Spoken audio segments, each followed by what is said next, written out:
E estamos então com a leitura deste livro magnífico, O Poder do Subconsciente. Hoje o capítulo 4 falará a respeito das curas ao longo das eras, tanto nos tempos antigos quanto no tempo moderno. Bora à leitura? Capítulo 4, o título é Curas Mentais nos Tempos Antigos. Através dos tempos, indivíduos em todos os continentes, climas e culturas souberam instintivamente que em algum lugar havia um poder curador que podia restaurar as aptidões e funções do corpo humano, trazendo-o de volta ao estado normal de eficiência e boa saúde. Acreditava-se que esse estranho poder podia ser invocado em certas condições e que, se corretamente conjurado, o resultado seria alívio do sofrimento. A história de todas as nações confirma que, de fato, existia essa crença. Na história antiga, dizia-se que o poder de influenciar o homem secretamente para o bem ou para o mal, incluindo a cura de doentes, era prerrogativa de sacerdotes, sacerdotisas e pessoas sagradas. Essas pessoas alegavam possuir poderes recebidos diretamente de Deus, incluindo a cura dos enfermos. As técnicas e os processos de cura variavam em todo o mundo, embora de maneira geral incluíssem súplicas e oferendas aos deuses e cerimônias variadas, tais como imposição de mãos, encantamentos e uso de amuletos, talismãs, relíquias e imagens. Nas religiões da antiguidade, por exemplo, sacerdotes nos templos drogavam os pacientes e lhes davam sugestões hipnóticas quando adormecidos. Eles eram informados de que os deuses os visitariam sem falta durante o sono e os curariam. Numerosas curas aconteciam.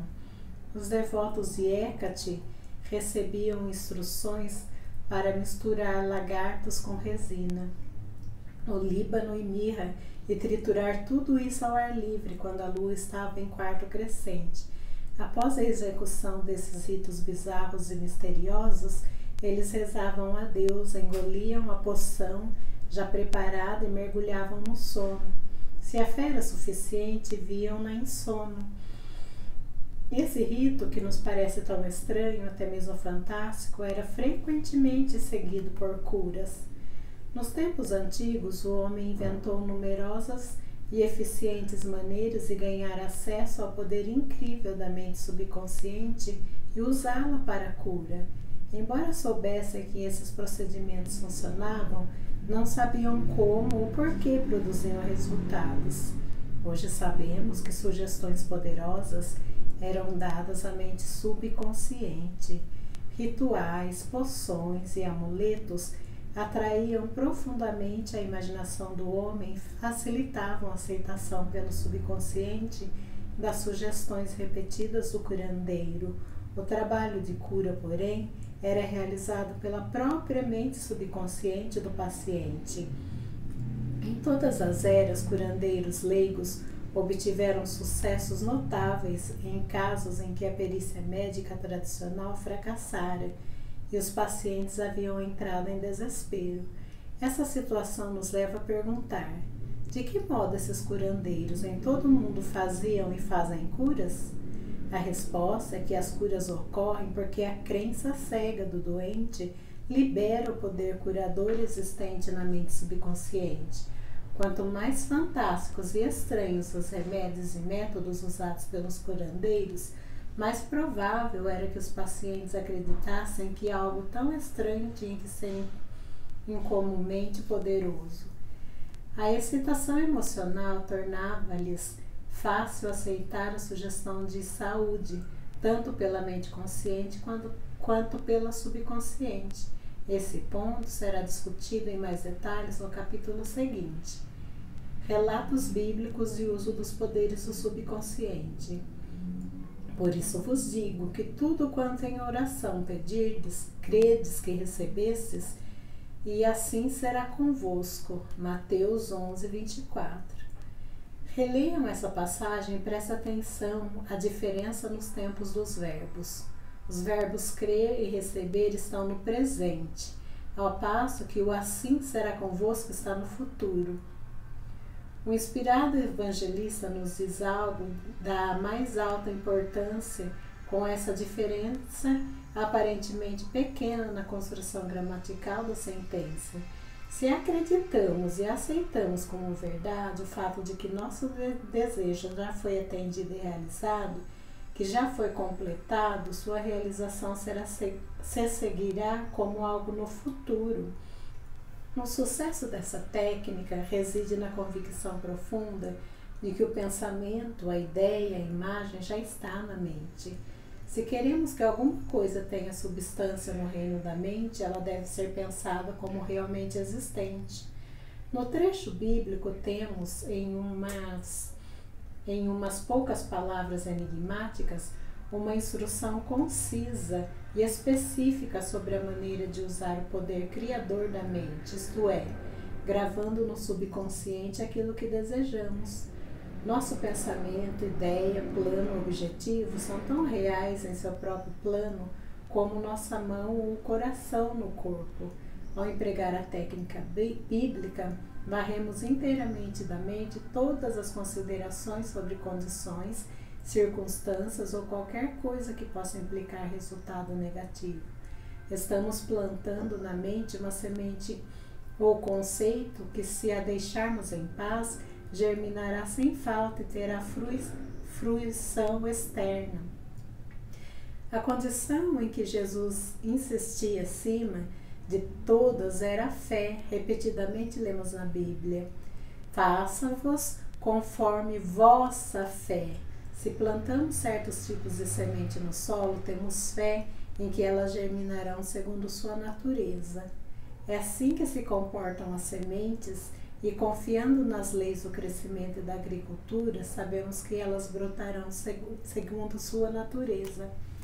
A fé descrita na Bíblia é uma maneira de pensar, uma atitude mental, uma certeza íntima, a convicção de que a ideia que aceitamos sem reservas na mente consciente será assimilada pela mente subconsciente e tornada manifesta. A fé é, em certo sentido, a aceitação como verdade daquilo que nossa razão e sentidos negam. É um fechamento, a recusa em escutar a pequena, racional, analiticamente consciente e adotar uma atitude de confiança completa no poder interior da mente subconsciente. Mas vejamos um dos exemplos bíblicos mais conhecidos da técnica de cura. Tendo ele entrado em casa, aproximaram-se os cegos e Jesus lhes perguntou: credes que eu posso fazer isso? Responderam-lhe: sim, Senhor. Então lhes tocou os olhos, dizendo: faça-vos conforme a vossa fé.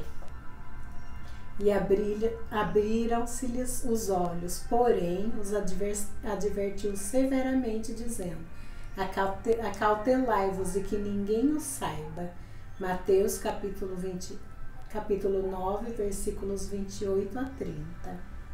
Ao dizer faça-vos conforme a vossa fé, Jesus estava pedindo abertamente a cooperação da mente subconsciente dos cegos, cuja fé era a grande esperança, o sentimento profundo, a convicção interior de que alguma coisa milagrosa aconteceria, que a prece que haviam feito seria atendida. E por isso mesmo foi. Essa é a técnica de cura consagrada pelo tempo, utilizada por todos os grupos de cura em todo o mundo, qualquer que seja a filiação religiosa. Quer dizer, o principal ingrediente é a fé da pessoa que está sendo curada. Se ela não tiver fé, não vai rolar, porque a fé acaba motivando o subconsciente a responder de acordo. Ao dizer acautelai-vos e que ninguém o saiba, Jesus insistia com os pacientes curados para que não discutissem com outrem a cura recebida. Se assim fizessem, poderiam ser prejudicados por críticas céticas ou depreciativa dos incrédulos. Essa situação, por seu lado, poderia contribuir para desfazer o benefício recebido das mãos de Jesus, ao depositarem na mente subconsciente pensamentos de medo, dúvida e ansiedade. Que palavra é essa, pois, que com autoridade e poder ordena aos espíritos imundos e eles saem? Lucas capítulo 4, versículo 36. Quando o buscaram, os enfermos foram curados por sua própria fé. Juntamente com a fé e a compreensão de Jesus, o poder curador da mente subconsciente. Tudo o que decretava, ele sabia no íntimo que era verdade. Jesus e os necessitados de ajuda eram unos com a mente subjetiva universal. A certeza e convicção interiores de Jesus sobre o poder curador mudaram a configuração destrutiva negativa do subconsciente dos enfermos. As curas resultantes foram a resposta automática a uma mudança mental interna. O comando que ele lhes deu foi o apelo que fez ao subconsciente dos doentes. Além de saber, sentir e confiar absolutamente na reação da mente subconsciente, as palavras que com autoridade pronunciou. E é verdade, né? Então, é aquela velha história de que 50% do trabalho é nosso. Então, se desenvolvemos a fé, essa fé vai influenciar o subconsciente que diz sim para tudo.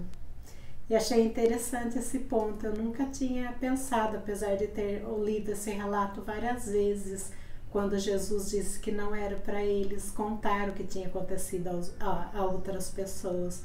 Justamente por isso, porque os incrédulos poderiam dar sugestões negativas que poderiam acabar bloqueando essa conquista, né, ou essa cura. Então, assim, trocando em miúdos, poderia colocar ali sementinhas de dúvidas na cabeça dos enfermos e esses voltarem a ser cegos novamente. Que coisa, né? Subconsciente realmente é uma coisa maravilhosa. E é isso, vamos parar por aqui. Conta pra mim, o que você achou desse comecinho do capítulo 4? Interessante como ao longo de todas as eras, tendo fé, tudo realmente é possível.